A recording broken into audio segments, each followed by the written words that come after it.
Достар, сіздермен бірге мен Ақбота. Бүгін мен сіздермен бірге сиқыр және оның сырларын көрсететін боламын. Ендеше бірінші сиқыр. Мінекей біздің бірінші сиқырымыз ол ақшалармен. Біз 4 бірдей ақшаны алып, оны қазір қандай сиқыр істейтінімізді көресіздер. Мінекей мен мына қолмен осыны жаптым, мына қолмен жаптым.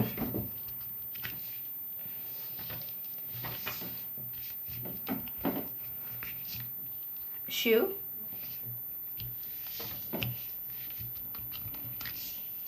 Мінекей 4-еу. Бұны қалай жасағанды білгілеріңіз келсе, ендеше сырын айтайын.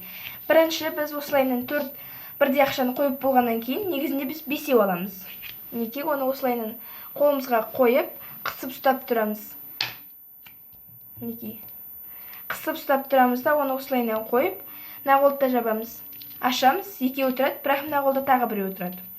Енді осы қолмен мынаны жауып, осылайынан қайталай береміз.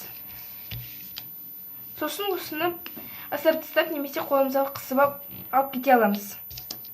Бірінші сиқырымыз бітті. Біздің екінші сиқырымыз үшін тағы да 2 бірдей теңге керек. Мінекей менің қолымда артық ештеңе жоқ. Осы екеуін қолыма қоямын. Енді қараңыздар. Бұл бірінші рет жасаған кезде шыға бермейді. Бұл үшін ұзақ дайындалу керек. Енді мен қайталап екінші рет жасап көрейін. Мінекей менде мына қолымда енді жоқ, ал мына қолда бар. Ол қалай? Екі қолға қойғаннан кейін, оны өстіп серпіп тұрған кезде, мынаны осылай қайталап жасап көрейін. Мына тиынды осылай қарай лақтырып, ол тезірек мына қолмен өстіп жауып қалу керек, және мына қолды жауып, осылайынан істеп тұрып, енді екі қолдағы ақша бір жерге жиналады. Бірақ бұл аса қиын. Сол себепті біз сіздер тиянақты дайындалып барып жасаңыздар. Біздің үшінші сиқыр.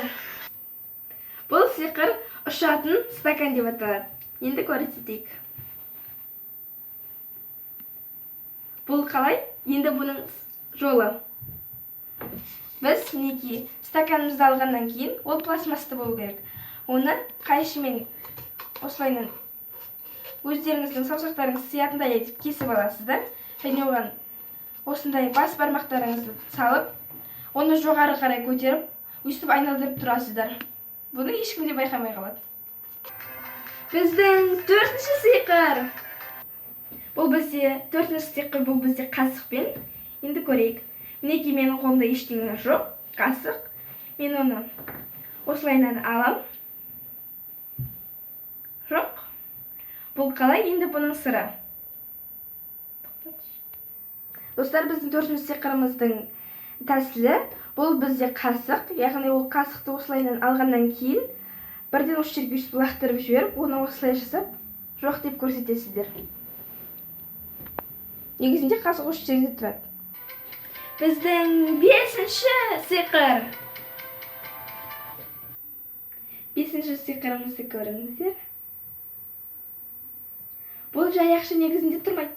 Ал бұның сиқыры көрейік. Мінекей, негізінде бұл осындай болып тұрса, ол мінекей қолымызда тұрмайды. Негізінде біз ақшаны алып, оны осылай, және осылай ғып бүктегеннен кейін, оған мінекей сиятын, яғни көлемді ақшаны 50 теңгені салып, осылайынан қойып жасайсыздар. Мінекей, бұл өте керемет. Достар, осымен менің бүгінге сиқырларға арналған ролигім бітті. Егер де сіздерге бұл сиқырлар ұнаса, маған астына пікір қалдырыңыздар. Сол кезде мен бұдан да қызықты сиқырлар іздеп табуға тырысамын. Және мен тағы да осындай сиқыр түсіруді қаласаңыздар, астына жазғаннан кейін мен тағы да түсіруім мүмкін. Егер де сіздермен қоштассам, қалай қарайсыздар? Сау болыңыздар.